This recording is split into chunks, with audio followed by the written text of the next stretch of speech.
ஆண்டவராகிய இயேசு கிறிஸ்துவின் நாமத்தில் இந்த காலை வேளையில் உங்கள் அனைவரையும் வாழ்த்துகிறேன். தேவஜனமே, நம்மளுடைய வாழ்க்கையில் ஒரு உபத்திரம் வரும்போது நம்ம சோர்ந்து போவோம். ஆனால் இந்த உபத்திரவத்தை கர்த்தர் நமக்கு உபத்திரவத்தின் பாதையில் நம்ம நடத்தும் போது நம்ம பொறுமையாக இருக்க வேண்டியது அவசியம். அப்படி பொறுமையாக இருக்கும் பொழுது தேவன் நமக்கு வைத்திருக்கிற ஆசீர்வாதங்களை முழுமையாக பெற முடியும். உபாகமத்தின் புஸ்தகம் 8வது அதிகாரம் 3-6 வரைக்கும் வாசிக்கலாம். அவர் உன்னை சிறுமைப்படுத்தி உன்னை பசியினால் வருத்தி மனுஷன் அப்பத்தினால் மாத்திரமல்ல கர்த்தருடைய வாயிலிருந்து புறப்படுகிற ஒவ்வொரு வார்த்தையினாலும் பிழைப்பான் என்பதை உனக்கு உணர்த்தும்படிக்கு நீயும் உன் பிதாக்களும் அறியாதிருந்த மன்னாவினால் உன்னை போஷித்தார். இந்த உலகத்தை உண்டாக்கினது கர்த்தர்.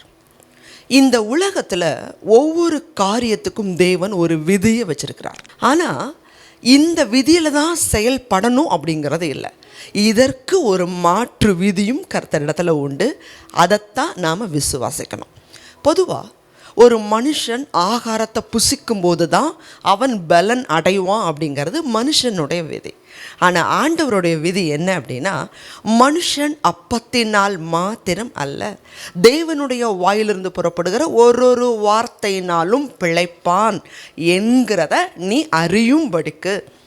அவர் வனாந்திரத்தில் உலக பிரகாரமாக சாப்பிடக்கூடிய உணவுகள் அவர்களுக்கு இல்லை. வானத்தில் இருந்து தூதர்கள் சாப்பிடக்கூடிய மன்னாவை அவர்களுக்கு கொடுத்தார். இப்போ பொதுவாக உலகத்தில் நம்ம சாப்பிடலை அப்படின்னா சோர்ந்து போவோம். ஆனால் அதுவே உபவாசம் பண்ணி ஜெபிக்கும் போது தேவன் அவருடைய பலனை கொடுக்கிறார்.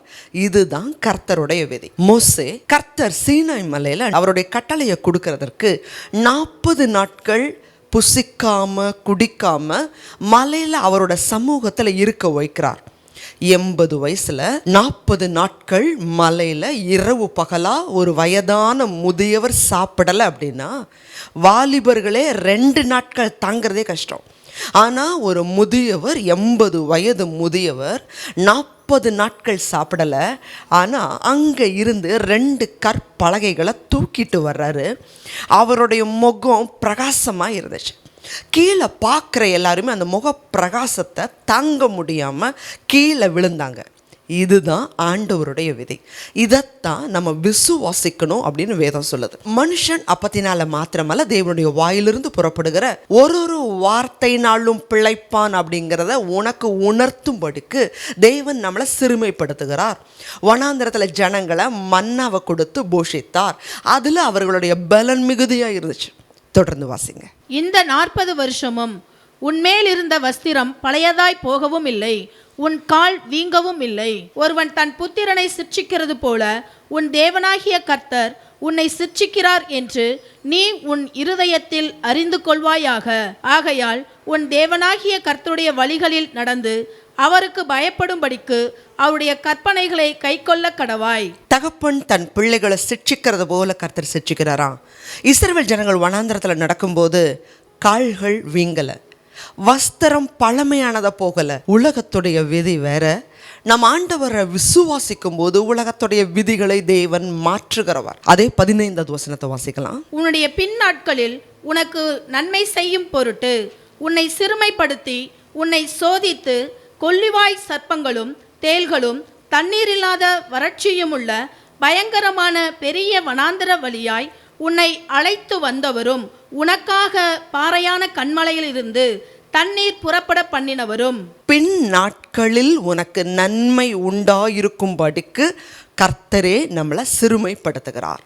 தேவஜனமே, இந்த உலகத்தில் ஒரு மனுஷனையும் அவருடைய பிள்ளைகளை குறித்து அவருக்கு உயர்வான திட்டம் இருக்கு. யோசேப்புடைய வாழ்க்கையில் அவர் மாத்திரம் எகிப்து தேசத்துக்கு 20 வெள்ளிக்காசுக்கு விற்கப்பட்டு அடிமையாக கொண்டு போகப்படாமல் இருந்தார். அதே எகிப்து தேசத்தில் ஒரு தவறான பொய்யான குற்றச்சாட்டு அவர் மேலே சுமத்தி சிறைச்சாலைக்கு போகாமல் இருந்திருந்தான். அங்கே பானபாத்திரக்காரன் சுயம்பாக்கி வராமல் இருந்திருந்தான். யோசேப்பு அவர்களை விசாரிக்காமல் இருந்திருந்தா, அவங்க சொப்பனத்துக்கு அர்த்தம் சொல்லாமல் இருந்திருந்தா, யோசேப்புடைய வாழ்க்கையில் எகிப்துக்கு பிரதான அதிபதியாக அந்த ஸ்தானத்துக்கு ராஜாவுக்கு அடுத்த ஸ்தானத்தில் உயர்வான இடத்துக்கு வந்திருக்க முடியுமா? தேவச்சனமே, அவருடைய ஜனங்கள் ஒவ்வொருவரை குறித்தும் தேவனுக்கு ஒரு உயர்வான நோக்கம் இருக்கு. அந்த நோக்கத்துக்கு நேராக தான் தேவன் நம்மளை உபத்திரவத்தின் பாதையில் நடத்துகிறார். அப்படி நடத்தும் போது நம்ம என்ன செஞ்சிடறோம், சோர்ந்து போய் பின்வாங்கி முறுமுறுத்து அந்த நாட்களை நம்ம நீடிச்சிடறோம். இப்போ பொதுவாக நம்ம ஸ்கூலில் படிக்கிறோம். அந்த ஸ்கூலில் படிக்கும் பொழுது அந்த குழந்தைங்க ஒரு வருஷம் முழுவதும் அந்த பாடங்களை படித்து முடித்து தேர்வு எழுதி பாஸ் ஆனால் தான் அடுத்த செக்ஷன் அவர்களால் போக முடியும். அந்த இடத்துல அவங்க ஃபெயில் ஆயிட்டாங்கன்னா அதே வருஷம் அதே படிப்பை மறுபடியும் படிச்சாக்கணும். அதே தான் நம்மளுடைய வாழ்க்கையில் கர்த்தர் ஒரு சோதனையில் நமக்காக ஒரு பரீட்சையை அவர் வைக்கிறார். அதில் நம்ம பாஸ் ஆனால் மட்டும்தான் அடுத்த ப்ரமோஷனுக்கு போக முடியும். இல்லை அப்படின்னா அந்த உபத்திரவும் நம்முடைய வாழ்க்கையில் நீடிக்கும். தேவச்சனமே, உங்களுடைய வாழ்க்கையில் தேவன் உயர்வான நோக்கத்தை வச்சிருக்கிறார். அந்த நோக்கத்துக்காக தான் தேவனிடத்தில் அன்பு கூறுகிறவர்களுக்கு சகலமும் நன்மைக்கு ஏதுவாகத்தான் நடக்கும்.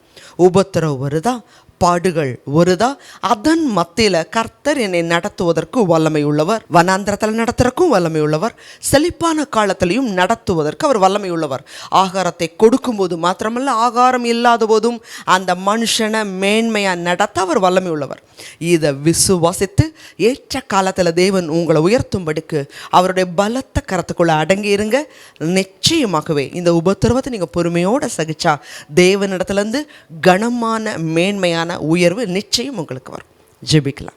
அதிகமாக நேசிக்கிறீங்களா அன்பின் பரலோகத்தின் பிதாவே, உபத்திரவத்தின் நாட்களில் நாங்கள் சோர்ந்து போகிறோம். தகப்பன் எங்களை நடத்துவார், தூக்கி சுமப்பார்னு சொல்லி பொறுமையோடு கூட சகிக்கும் போது தேவன் அப்பா உன்னதமான உயர்வை தேவன் எங்களுக்கு தருவதற்கு அதிக வல்லமை உள்ளவராக இருக்கிறப்பா. இதை பார்க்கிற தேவ ஜனங்கள் உபத்திரவத்தினால சோர்ந்து போயிருந்தாங்கன்னா சுவாமி தகப்பன் தாமே பலனை கொடுங்க. தங்குவதற்கான பலன், கிருபை, சத்துவம் பிள்ளைகளுக்கு அதிகமாய் உண்டாயிருக்கட்டும். ஆசீர்வாதங்க. இயேசு கிறிஸ்துவின் மூலமாய் வேண்டிக் கொள்கிறோம் நல்ல பிதாவே. ஆமென். God bless you.